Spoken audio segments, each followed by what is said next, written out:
Now, the 20th characteristic of truth is that it's non-dualistic.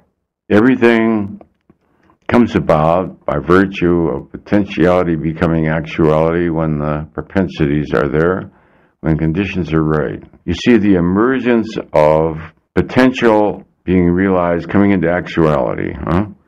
What you really are seeing is the unmanifest becoming manifest.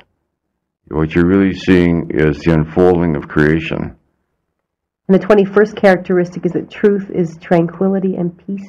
This is sort of a development from what we've said before, tranquility and peace. To have peace of mind, in other words, you cannot make your peace of mind dependent on consequences. You can lead them, but you can't make them drink, because otherwise you would have no peace of mind. So what you can bring people is the truth, and then the effect is up to their karmic propensity, because that's their purpose of being in this world. Because people who are really aligned with truth and have arisen to a certain point are electrified the minute they hear it. The minute you hear it, you say, that's it, just got it. Right. See? Tranquility and peace means you're not trying to force others. You're not trying to control God. Everybody wants to help God. God doesn't need help any more than gravity needs help. The infinite field of consciousness itself is infinitely powerful, Mm-hmm. And then the 22nd characteristic of truth is equality.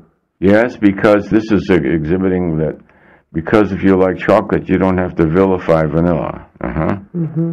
Because all of life has its intrinsic value, and therefore it's a matter of not being for this and against that. It's a matter of preference.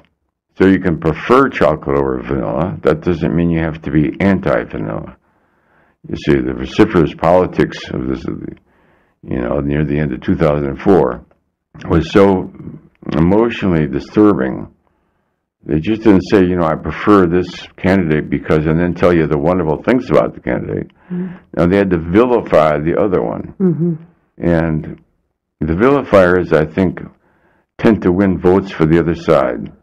Is what they did. Interesting point. Now, the 23rd characteristic of truth is non-temporality. Because it's not based in the physical.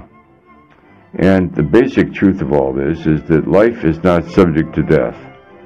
The law of the conservation of energy, law of conservation of matter, and for what reason is never done on mankind in any formal, specific way, the law of conservation of life.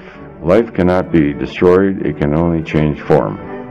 The minute you leave this body, you look down, anybody's been out of body or had a near-death experience, the body has got nothing to do with you. In fact, it looks you got to be sort of convinced to go back in it. There it lays in the bed and it looks sick in a hospital or something like that. And here you are at peace and tranquility, about 20 feet away from the body.